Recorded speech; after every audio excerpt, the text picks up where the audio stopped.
이 시간 성경 말씀 누가복음 15장 16절에서 24절까지 보겠습니다.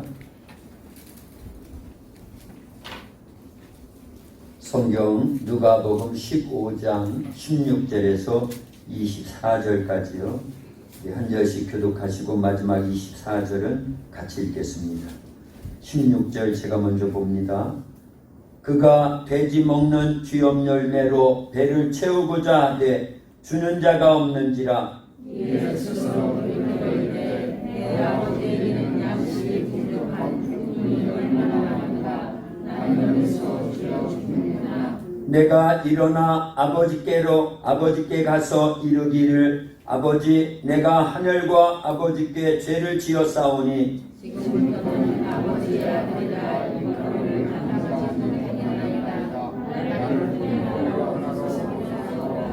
이에 일어나서 아버지께로 돌아가니라. 아직도 거리가 먼데 아버지가 그를 보고 측은히 여겨 달려가 목을 안고 입을 맞추니 아들이 이르되 아버지 내가 하늘과 아버지께 죄를 지었사오니 지금부터는 아버지의 아들이라 이거를 아버지는 종들에게 이르되 제일 좋은 옷을 내어다가 입히고 손에 가락지를 끼우고 발에 신을 신기라. 그리고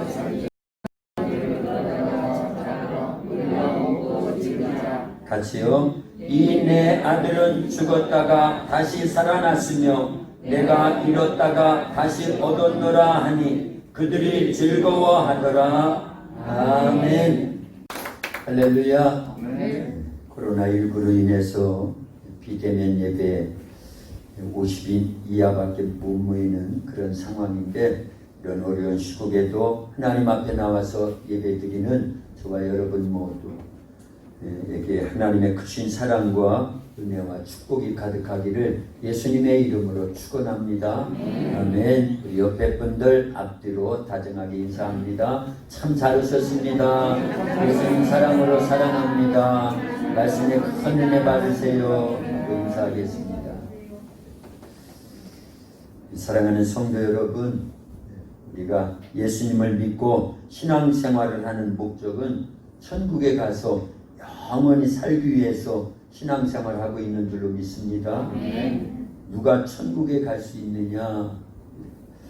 죄가 없기 때문에 천국에 가는 것이 아니라 죄를 회개한 사람이 가는 곳이 천국이라는 것을 오늘 본문에서는 우리에게 가르쳐주고 있습니다. 진정한 회개를 오늘 본문에서 잘 보여주고 있습니다. 잘못된 길에서 돌아서서 아버지께로 돌아오는 이 자체가 회개인데, 우리도 이런 회개를 통해서 다시 한번 하나님 아버지께로 가까이 나올 수 있는 우리 한국교회 그리고 모든 성도들, 우리 온 예배에 참석한 우리 모든 성도들이 될 수 있기를 주님의 이름으로 축원합니다. 본문에 보면은 이 탕자 비유는 우리가 너무나 잘 아는 말씀이에요. 누가 뭐라 그래도 이 탕자 비유를 모르는 사람은 없지요. 본문에 나오는 이 탕자는 아버지의 유산을 받아서 먼 나라에 가서 허랑방탕하여 쾌락과 또 자기의 모든 그러한 즐거움을 위해서 그 재산을 다 탕진하고 낭비해 버렸습니다. 오늘 읽진 않았지만 누가복음 15장 14절에 보면 다 없앤 후 그 나라에 크게 흉년이 들어 그가 비로소 궁핍한지라. 아버지께 받아서 온 그 재산을 다 허비해서 다 없앤 후 그 나라에 크게 흉년이 들어 그가 비로소 궁핍한지라. 어떻게 보면 지금 현재 우리나라의 한국 교회와 그리고 성도들의 모습과도 똑같은 모습이다 할 수 있습니다. 하나님께서 우리 한국 교회를 그리고 이 가운데 온 성도들을 크게 축복해 주셨어요. 그래서 1885년도를 기점으로 해서 지금부터 135년 전이지요. 이 땅에 예수님의 복음이 전파되기 시작해서 100년이 조금 지날 무렵, 100년 조금 더 지났지요. 그런데 어마어마한 신앙적인 부흥이 왔습니다.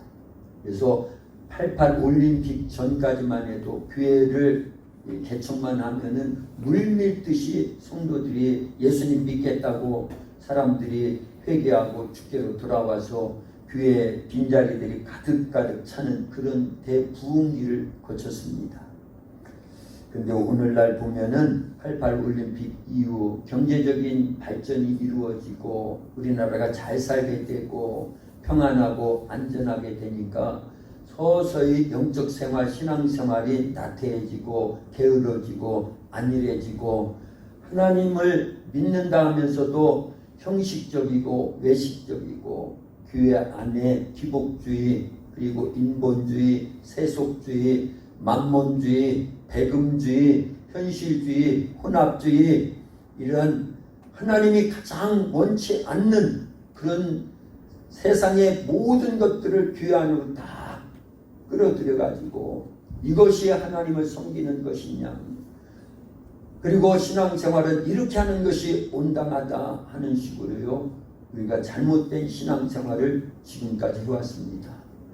하나님은 대한민국의 한국 교회와 성도들을 영적으로 신앙적으로 어마어마한 축복을 주셨는데도 불구하고 그걸 가지고 하나님의 영광을 드러내고 인본주의가 아닌 신본주의로 세상적인 세속주의가 아닌 하나님 말씀 중심에서 성령을 의지하고 영혼 살리고 하나님 나라 확장하고 세계 선교에 쓰라고 하나님께서 놀라운 축복을 주셨는데도 불구하고 우린 그것을 탐자처럼요 다 허랑방탕 탐욕과 육신과 육신의 소욕과 육신의 정욕과 안목의 정욕으로 다 허비하면서 하나님이 주신 그런 은혜를 망각한 채 지금까지 살아왔다라는 걸 알려줍니다. 탕자는요 자기가 갖고 있던 모든 것들을 다 없앤 후 허비한 후 그때 또 그 지역에 그 나라에 크게 흉년이 들어 비로소 궁핍하게 되었을 때 남의 집에 가서 돼지를 키워줍니다. 그러면서 돼지에게 주는 쥐염 열매를 먹으면서 하루하루 연맹하면서 자기 목숨을 부지하며 살아가고 있어요. 근데 그것마저도 다 떨어져서 돼지가 먹는 쥐염 열매마저도 먹을 게 없어서 주여 죽게 되었을 때 그때서야 깨닫는 겁니다. 그때서야 깨닫는 거예요. 내 아버지의 집으로 돌아가야 되겠다. 아버지의 집에는 아버지가 거느리고 있는 많은 품꾼들이 있는데 그들은 죽여 죽지는 않지 않느냐. 그러니 내가 아버지께로 돌아가 가지고 아버지여 내가 범죄하였나이다. 그러니 나를 품꾼의 하나로 받아주시옵소서. 이제 아들의 자격이 아닌 품꾼의 하나로 받아주시면 감사하겠습니다. 하고 돌아가자고 이제는 결단을 내린 거예요. 다 잃어버린 상태에서 깨달을 수 있다라는 건요. 그리고 결단하고 아버지께로 돌아가자. 이 결단이 있었다라는 건 또 하나의 축복인 줄로 믿습니다. 우리 한국교회와 또 우리가 처해 있는 현실의 문제를 보면서요. 우리는 깨달아야 돼요.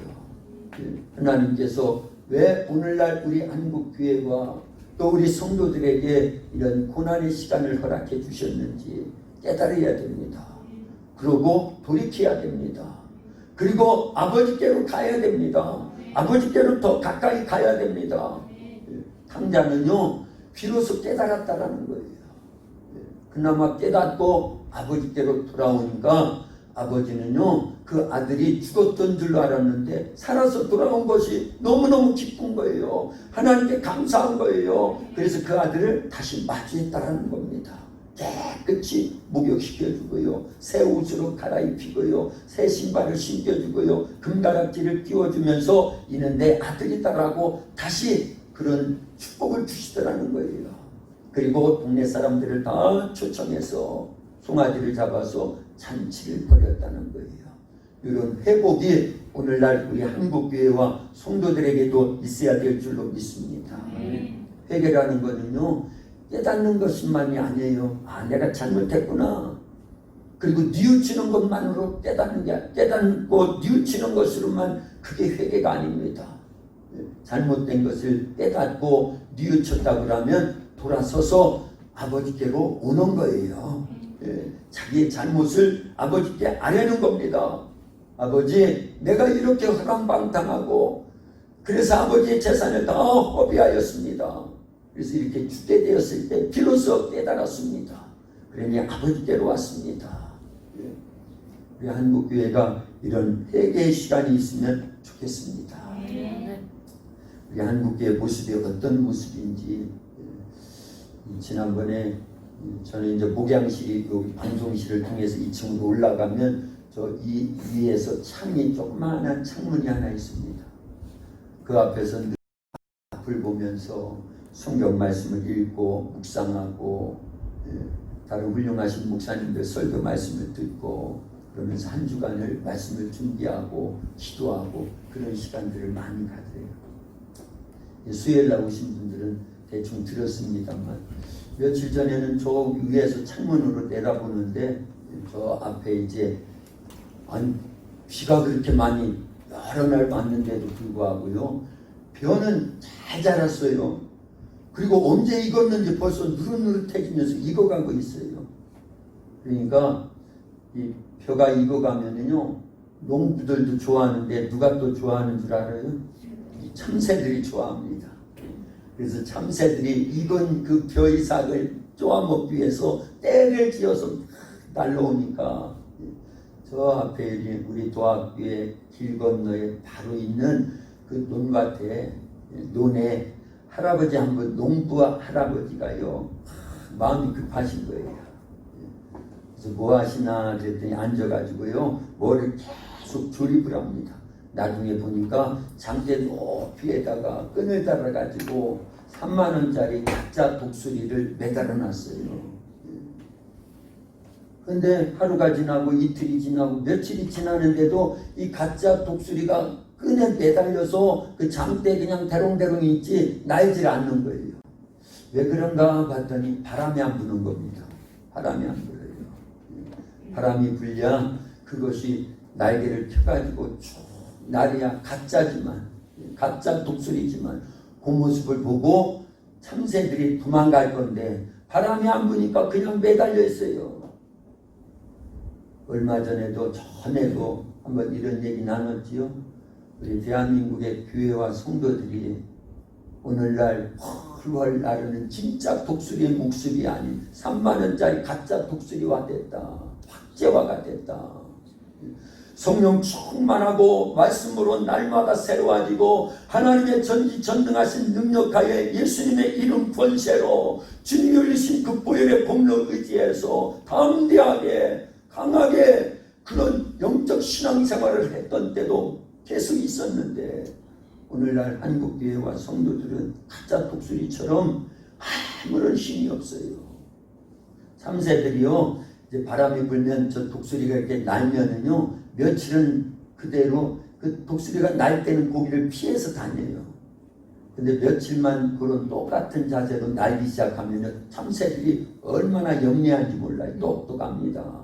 그래서 저 가짜구나 하고 대번 알고요, 거기서 펄럭이 있는 데서는 안 먹어요. 펄럭이지 않는 저 구석으로 가고 이쪽으로 가고, 그래서 그런 모습을 지켜보면서 그렇구나, 한국 교회가 이렇게 가짜 독수리와 같이 무력화되어 있구나. 전능하신 하나님, 살아계신 하나님, 예수님 통해서 우리를 죄에서 구원해 주시고 성령님 보내주셔서 우리에게 권능 있는 삶을 살으라고 그런 은혜를 베풀어 주셨는데, 그런 주님의 것을 가져다가 주를 위해서 쓰지 못하고 무력하게 되었는데, 그나마 끈에 매달려 있는 가짜 독수리만 또 못하게 바람이 안 부니까 거기에 대롱대롱 매달려 있는 그 모습이 우리 한국교회 모습이구나. 요즘에 코로나19 때문에요, 지금 그나마 우리는 요만큼이라도 모여서 예배를 한 번도 중지해 본 적이 없지. 계속 예배는 드렸습니다. 우리 교회도 보면요, 점점 안 보이는 분들이 계속 늘어나고 있어요.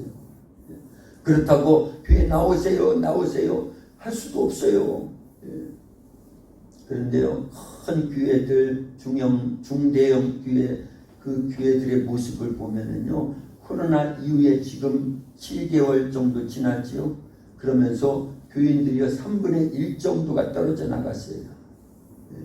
비대면 예배다 해가지고 이제는요, 서울과 수도권 지역에서는 10인 이하밖에 못 모이잖아요. 그러다 보니까 물론 온라인으로 예배 드린다고 쳐요. 그런데요, 마음이 막 무너지는 거예요. 속이 상하는 겁니다.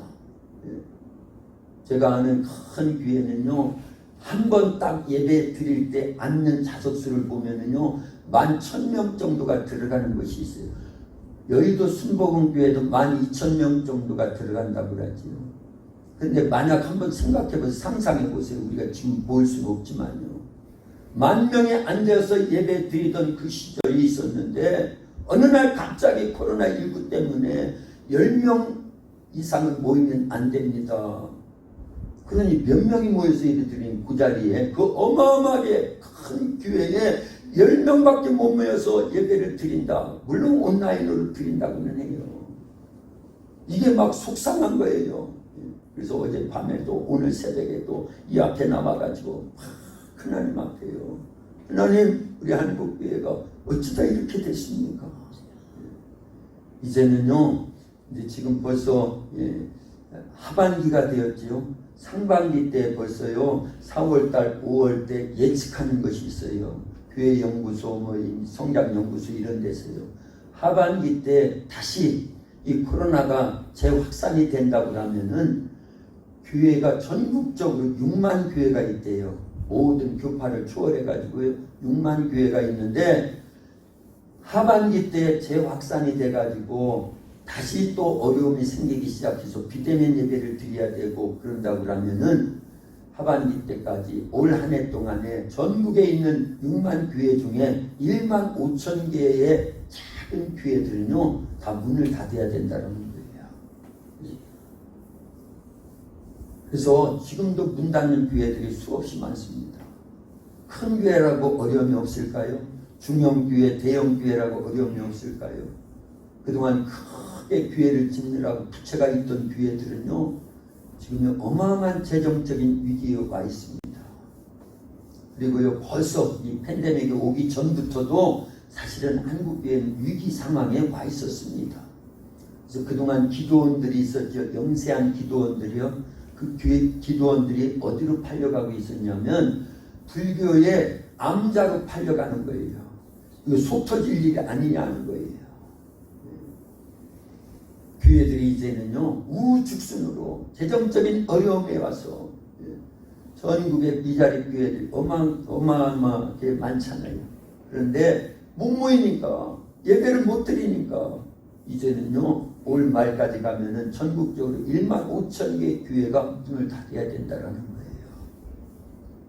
하나님의 성전입니다. 교회는요 우리 도합교뿐만 아니라 모든 한국에 있는 교회들, 세계에 있는 교회들은 다 예수님의 몸이에요. 주님이 머리로 한 그러한 지체들이고요 주님의 몸된 교회들입니다. 이거 속상하지 않느냐는 거예요.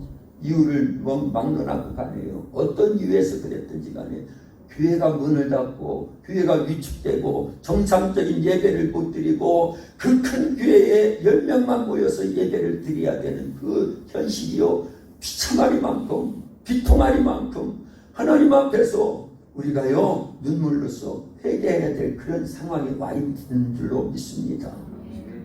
그래서 현실을 직시하게 돼요. 탕자가 아버지 품을 떠날 때 아버지는 알았을까요? 몰랐을까요? 아버지는 알아요. 그래서 안 돼. 지금 네 나이로 자립할 수 없어.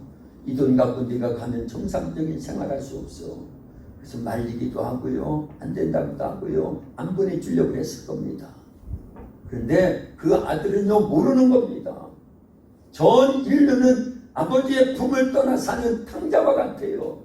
좁게는요 가깝게는요 한국교회가 그 부흥의 시간 동안에 더 하나님께 기도해야 되고 더 말씀을 의지해야 되고 성령님 충만한 가운데서 회개해야 되고 죄를 멀리하고 거룩을 유지하고 하나님의 구별된 자녀다운 삶을 살아야 되는데 이만하면 되지. 교회가 이런 평안을 누리니까 이런 부를 누리니까 그러면서 교회는요 세속화됐어요. 누가 아니라 부인하겠어요. 인본주의 했습니다. 하나님의 말씀보다 세상적인 것을 더 많이 추구했습니다. 회개라는 소리를 교회 안에서 들어볼 수가 없었습니다. 성령 모시고 성령 충만하여 권세 있게 권능 있게 이 땅을 살아가야 된다고 외치지를 못했습니다. 그래서 우리는 기복주의에 빠져 있었습니다. 세속주의에 빠져 있었습니다. 합리주의, 현실주의에 빠져 있었습니다. 인본주의에 빠져서 하나님의 말씀에는 이렇게 하라고 하는데 인본주의로 다 성경을 해석하면서 자기의 편의주의에 맞춰서 합리주의에 맞춰서 세상적인 방법으로요 성경을 재해석하면서 하나님의 뜻과는 전혀 관계가 없는 그런 종교 생활을 해왔던 우리들의 모습입니다. 이제는요 현실을 보면서 이런 환난과 시험과 고난을 통해서 탕자가 집을 떠나 아버지 품을 떠나서 다 허비하고 먹을 것이 없어서 남의 집에 머슴으로 들어가고요.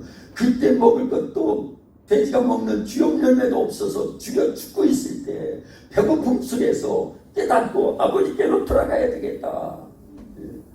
그래서 아버지께로 돌아오듯이 이 팬데믹 코로나19를 통해서 그 전부터 어려움은 있었습니다. 한국교회가요. 이제는 이것이요 어떤 부분에서는요 펑 하고 터뜨려 준 거예요. 보세요. 저 건너편에서 아침 이른 시간마다 오늘도 제가 6시에 이렇게 나오는데 6시 조금 넘어서 나오는데 기도하러 나오는데 벌써 농부 할아버지는요 새들을 바람이 안 나르고 이게 이제 효과가 없다라는 걸 알아요. 가짜 독수리는요. 그래서 농부 할아버지가 다른 방법을 강구를 했더라고요. 뭔가 했더니만 화약으로 된 폭죽이 있어요. 그걸 손에다가 이제 주머니에다가 한 주먹 넣고 와가지고 이만한 기른 막대에다가 그 끝에다가 이렇게 딱 올려놓고 불을 붙이면요 휘잉아 펑 터지고 휘잉아 펑 터지고 그러면서 참새들 깜짝 놀래켜가지고 막 쫓아내는 거예요. 코로나19는요 마지막 하나님께서 우리 한국교회를 향하신 마지막 경고요 신호입니다. 뭐 하라는 거예요? 깨어나라는 거예요. 깨어서 마지막 때를 준비하라는 거예요. 그리고 마지막 하나님께서 마지막 한 번의 기회를 더 주시는 거예요. 요즘 저는 그런 기도를 많이 해요. 하나님 한 번 더 기회를 주세요. 우리가 탕자처럼 하나님 앞에 돌아올 테니까요. 회개하면서 눈물로써 회개하면서 그동안 인본주의한 거 하나님 세속주의한 거 기복주의한 거 물질 만능주의 만문주의한 거 교회 안에서 기도하기보다 말씀대로 순종하며 살기보다 하나님 멀리 떠나서 살았던 거 세상적인 그런 모습으로 전락됐던 우리의 잘못된 모습 회개하오니 한 번 더 기회 주세요. 하나님 한 번 더 기회 주세요. 그래서 우리의 열조들이 하나님 앞에 나라를 세워서 그 부흥기에 기도했던 내용들을 이룰 수 있도록 도와주시옵소서. 아시아를 넘어서 전 세계를 복음할 수 있고 남북이 예수님의 복음으로 통일이 이루어지는 그날을 놓고 우리의 열조들은 기도로 하나님 앞에 눈물로써 기도로 심어놨어요. 그 일을 우리가 이 시대에 다시 깨어나서 코로나19 때문에 이런 비대면 예배, 온라인 예배 이제 모이지 못하는 이런 상황이지만 다시 한번 하나님 앞에 회개해서 하나님이 원하시는 뜻을 쫓아서 순종하기를 원하오니 다시 기회를 주시옵소서. 아멘. 그러면서 기도해요. 그럼 눈물이 저절로 나와요. 성경에 보면요 회개할 때 하나님은 용서해 주시더라고요. 다윗이 선한 왕이었고 어려서부터 하나님을 찬양하고 하나님께 모든 영광을 올려드리는 아주 하나님 보시기에 하나님 마음에 합한 자라 해가지고 기름 부어서 왕으로 세워놨어요. 근데 그가 일생일대에 딱 잘못한 것이 있었죠. 바세바를 간음했고 그걸 은폐시키려고 그의 남편 우리야 장군 충성된 우리야 장군을 그가요 적진 깊이 보내가지고 죽게 하는 살인죄도 범했습니다. 간음죄를 범했죠. 살인죄를 범했습니다. 나단 선지자에 의해서 당신이 바로 그런 죄인입니다. 지적을 받았을 때요 눈물로써 애통한 심정으로 마음을 찢으면서 하나님 앞에 자기 범죄함을 회개할 때 하나님은 다윗을요 버리지 않았어요. 그를 다시 쓰셨습니다. 그래서 오늘날 필요한 것은 하나님께로 돌아오는 거예요. 회개하는 겁니다. 진정한 회개는 탕자가 자기의 잘못을 깨닫고 아버지께로 잘못된 길을 걷다가도 돌이켜가지고 아버지께로 돌아오는 거예요. 그리고 아버지가 원하는 것이 무엇인지를 찾아서 그 뜻대로 사는 겁니다. 이게 진짜 회개인 거예요. 뉘우침으로 잘못했다고 용서해달라고 그걸로 끝나는 게 아니라 완전히 삶이 바뀌는 겁니다. 사울이라고 하는 청년이 스데반 집사님을 순교시킬 때 제일 앞장서서 옷을 맡은 총책임자였지요. 그리고 공문을 받아서 다메섹으로 예수님 믿는 성도들을 잡아다가 목에 가두고 죽이려고요. 그렇게 막 가고 있을 때 흔한 비 가운데 예수님의 음성이 들려왔어요. 사울아 사울아 네가 어찌하여 나를 핍박하느냐. 주여 니시니까 나는 네가 핍박하는 예수니라. 그때 사울은 완전히 바뀌어지는 거예요. 주의 음성을 듣고 성령을 모시고 나서 핍박자 사울이 복음을 전하는 전도자 바울로 바뀌더라. 그 얘기. 이게 회개인 거예요. 우리는 그런 회개가 있어야 될 줄로 믿습니다. 요나라고 하는 사람이요 하나님의 말씀을 듣습니다. 요나서를 보면 있죠. 요나에게 하나님이 찾아와서 저 큰 성읍 니느웨 40일 후에는 이제 내가 저들의 죄가 가능함을 알고 멸하겠다. 그러니 네가 가서 회개를 외쳐라. 네 말을 듣고 회개를 하면 살려주겠지만 그러지 않으면 쌍멸해버리겠다. 그 당시 니느웨는요 그 아수르 대제국의 그런 수도입니다. 그런데 요나는 애국주의자였어요. 그래서 자기 민족을 괴롭히는 자기 나라 이스라엘을 괴롭히는 적국인 그러한 그 아수르의 수도인 니느웨 가기를 싫어했던 겁니다. 그래서 결국은 어디로 가요? 요파에서 배를 타고 다시스로 가려고요. 그런데 큰 풍랑을 만나겠죠. 그래서 요나 때문이다. 그래서 배에서 던져져서 고기배 속에 들어가서 3일을 지내는 동안에 하나님께서 요나를 다시요 회개시키고 변화시키고 그러고 니느웨로 다시 갈 수 있는 기회를 주시더라고요. 근데 니느웨는 큰 성인지라 3일 길이었어요. 근데 이 요나는 그때도 싫은 겁니다. 그래서 3일 길의 큰 성읍을 하루에 돌아버린 거예요. 그냥 대충 설렁설렁 건성건성 다니면서 뭐라고 했겠어요. 여호와께서 말씀하시기를 회개하지 않으면 40일 후에 이 성이 멸망한다 합니다. 대충 듣거나 말거나. 그런데도요 성경을 보니까 참 신기한 일이지요. 그 대충 설렁설렁 전해주는 요나 아주 못된 요나 선지자의 그 말을 듣고도 니느웨 성의 왕으로부터 일반 평민에 이르기까지 모든 자들이 죄를 뒤집어 쓰고요 잿더미에 올라앉아가지고 자기 옷을 찢으면서 하나님 앞에 범죄한 것들을 회개하더라 그 얘기예요. 우리 민족이 그러면 좋겠습니다. 그래서 다시 한번 하나님이 원하시는 뜻을 찾으면 좋겠습니다. 우리가 그 중심에 있어야 돼요. 그래서 하나님은요 그런 회개하는 니느웨 성을 멸하지 않았어요. 용서해 주십니다. 그걸 보면서 요나는 싫어하더라고요. 내가 이럴 줄 알고 도망갔지 않습니까? 아니에요. 하나님은요 요나가 속해 있는 이스라엘 민족만 사랑하신 게 아니에요. 전 인류가 멸망하는 걸 원치 않는다 그 얘기입니다. 우리가 회개하고 주께로 바로 서서 한국 교회가 바로 서면요 한국이 살지요 북한이 삽니다. 아시아가 삽니다. 이 세계가 살기를 원하시는 거예요. 하나님은 그러라고 우리에게 요나와 같은 사명을 주셨는데 우리는 그게 싫다고 도망갔어요. 우리는 그걸 다시 되찾아야 될 줄로 믿습니다. 그리고 철저히 회개해야 돼요. 성경에 보면 하나님께서 회개를 촉구하는 내용들이 엄청나게 많습니다. 사무엘상 7장에도 보면 어린 사무엘이 성전에서 성장을 했지요. 그래서 엘리 제사장을 이어서 마지막 사사요 제사장이요 선지자적 그리고 왕 아직 왕정 시대가 출발을 안 했지만 왕과 같은 역할을 하기 위해서 이스라엘 백성들을 미스바에 다 모이게 합니다. 미스바의 성회라고 하지요. 그때 외친 소리가 있어요. 하나님께 돌아오려거든 이제 우상을 다 버리고 그동안 범죄한 것들을 회개하시오. 그래야 하나님께서 이 나라를 지켜주십니다. 그때 이스라엘 백성들은요, 자기들이 범죄한 것을 깨닫고요, 각종 우상을 다 버리고 우리가 이런 죄를 지었나이다 하면서 눈물로 회개하면서 하나님께로 돌아왔어요. 그때 블레셋이 이스라엘 백성들이 미스바에 모였다는 걸 알고는요, 한 번에 싹 처단하려고 죽여버리려고 큰 군대를 이끌고 쳐들어오지요. 그 사실을 알고 이스라엘 백성들은 두려워 떱니다. 그러면서 사무엘 선지자에게 무엇을 부탁해요? 우리를 위해서 기도해달라. 그래서 사무엘 선지자는 양을 잡아 번제로 드린 다음에 하나님 앞에 눈물로서 기도하는 거예요. 그랬더니 하나님이 그 회개하면서 눈물로서 기도하는 사무엘의 기도, 그리고 이스라엘 백성들을 위해서요, 적군 블레셋 지역에 큰 우레를 발해서 그들이 홍배각전에서 다 도망가는 거예요.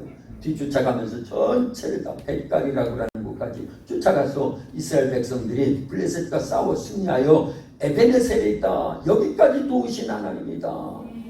그건요, 회개할 때 하나님이 책임져 주시더라는 거예요. 회개할 때 하나님이 다시 기회를 주셔서 그 나라를 부흥하고 성대하게 큰 그런 나라로 막아주신 줄로 믿습니다. 우리도 하나님 앞에 회개해야 됩니다.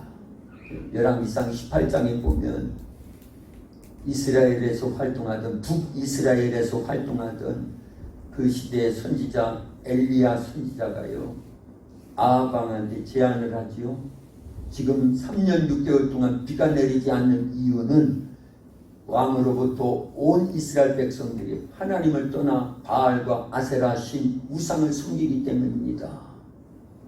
그러니 갈멜산의 온 백성들을 모으고 거짓 선지자들인 850명 아세라, 그 다음에 바알을 섬기는 거짓 선지자들을 모아놓으시오. 그래서 하늘로부터 불이 내리게 하는 신이 참 신이라는 것을 우리가 기도해서 내게 합시다. 그 제안을 하죠. 그 사건은 우리가 잘 알지요. 바알이 하나님이면 그 바알을 섬기고, 하나님이 참 신이면 하나님을 섬깁시다 하면서 내기를 합니다. 거짓 선지자들이 아침부터 저녁까지 기도하지만 이 불이 내리질 않지요. 그러나 엘리야 선지자가 하나님 앞에 기도할 때 하나님께서는 불을 내리셨어요. 그래서 하나님이 참신이라는 것을 알려줍니다. 우리는요, 하나님은 지금도 살아계신다고 하는 것을 굳게 믿어야 됩니다. 그리고 하나님께 철저히 회개하고 주께로 돌아오야 될 줄로 믿습니다. 그럴 때 하나님께서 이 나라 이 민족 한국교회는 지금 벼랑 끝에 서 있습니다. 벼랑 끝에 서 있다는 걸 알려야 됩니다. 여기서 다시 한번 하나님 앞에 철저히 회개해서 우리의 죄를 토설하고 돌이켜 하나님이 원하시는 뜻을 쫓아 말씀에 순종하고 성령 충만하고 이 시대를 책임질 만한 그런 거룩한 하나님의 자녀로 다시 한번 서게 된다고 하면 하나님은요, 다시 일으켜 주셔요. 다시 기회를 주십니다. 깨달으라는 거예요. 돌이키라는 겁니다. 하나님 편에 서라는 거예요. 어딜 가도 이제는요, 교회 다닌다 소리를 당당하게 하지 못해요. 왜 이렇게 됐습니까? 왜 이렇게 됐냐는 거예요. 그러니 코로나 이후에 우리 한국 교회 모습이 어떻게 바뀔까 예측을 못해요. 이제는 공무원들이요, 교회 다닌다고 하면요, 교회 가면 안 된다고 하지요. 공직에 있는 사람들이요, 교회 가서 코로나 바이러스 감염돼서 온다 그 얘기예요. 이게 자발적으로 안 와요. 자발적으로 올 수도 없는 상황이 돼버렸고요. 그래서 우리는 이제 코로나 바이러스 이후 하나님 앞에서 내가 어떤 모습으로, 우리 교회가 어떤 모습으로, 한국 교회가 어떤 모습으로 바로 서야 될지를 단 한 가지의 시련이요. 그동안 우리가 하나님 말씀대로 살지 않고 인본주의하고 기본주의하고 세속주의하고 그랬던 모든 죄악의 길에서 돌이키는 겁니다. 그리고 탕자처럼요, 아버지께로 오는 거예요. 우리는 하나님의 자녀예요. 잘못했다고 하고 돌이키면 주님이 또 용서해 주셔요. 그리고 우리에게 다시 기회를 주셔서 다시 한번 하나님이 원하시는 그런 한국교회의 모습으로, 그래서 남북을요 복음으로 통일화시키고 통일되게 하고 아시아를 넘어서 전 세계를 책임질 수 있는 그러한 위대한 하나님 아버지가 쓰실 만한 한국교회로 다시 일으켜 세워주실 줄로 믿습니다. 우리는 이렇게 작은 시골에 속해 있는 작은 교회지만요, 주님의 마음을 기쁘시게 드려야 돼요. 우리라도 돌이켜야 됩니다. 그래서 한국을 책임져 줄 수 있는 그런 하나님의 사람들로 회개해서 주께 바로 서야 될 줄로 믿습니다. 기도합니다. 하나님 아버지, 탕자와 같은 한국교회여 또 온 성도들, 하나님 아버지, 코로나 바이러스 그리고 여러 가지 한국교회가 위기 상황에 있는 이 모습을 보면서 깨닫게 해주시옵소서. 절실히 느끼게 하시옵소서. 우리가 잘못한 겁니다. 하나님의 말씀을 떠나 살았습니다. 하나님 인본주의였습니다. 기복주의였습니다. 세속주의였습니다. 하나님 아버지, 우상을 숭배하였나이다. 하나님보다 더 사랑하는 것은 우상 숭배와 같다고 말씀하셨는데, 우리가 예수님을 믿고 구원받았다고 하면서도 하나님의 자녀다운 말씀에 순종하는 삶을 살기보다 세상에 있는 것들로 가득가득 체험받으어서 범죄하였나이다. 하나님 아버지, 이제 위기 상황에 처해 있고 벼랑 끝에 놓여있는 한국교회의 모습을 볼 수 있도록 도와주시고, 아버지 하나님이 우리가 잘못한 것을 깨닫고 아버지 하나님 앞에 철저히 회개하기를 원합니다. 돌아오기를 원합니다. 말씀 중심으로 살기를 원합니다. 성령님을 의지하기를 원합니다. 죄를 멀리하고 버리며 떠나고 거룩함을 유지해서 하나님의 자녀다운 구별된 삶을 살기를 원합니다. 하나님 아버지, 한국교회를 다시 깨워주시옵소서. 여러가지 위기 상황 속에 있는 이 나라 이 민족이 살 길은 하나님께로 회개하고 돌아오는 길밖에 없음을 알고 아버지께로 돌아오야 됩니다. 하나님 아버지, 오늘 예배에 참석한 사랑하는 성도들 주님이 보시기에 합당하도록 새롭게 만들어지고 다시 거듭나고 새로워져야 됩니다. 그래서 이 나라 이 민족을 책임질 만한 하나님의 사람들이 될 수 있도록 축복해 주시옵소서. 코로나 바이러스로 인해서 전도의 문이 막혀있고 교회 부흥의 문이 막혀있고 많은 사람들의 손가락질을 받는 그런 대상이 되어버린 한국교회, 그런 하나님 아버지, 이런 와중에 다시 한번 저희들의 잘못됨을 깨닫고 철저히 회개하여 하나님께로 돌아올 때 하나님께서 긍휼을 베풀어 주시고 자비를 베풀어 주시고 은혜를 베풀어 주시어서 살 길이 열려지는 줄로 믿습니다. 회개하여 주님의 자비에 그 사랑 안에 거할 수 있도록 역사해 주시옵소서. 예수님의 이름으로 기도하옵나이다. 아멘.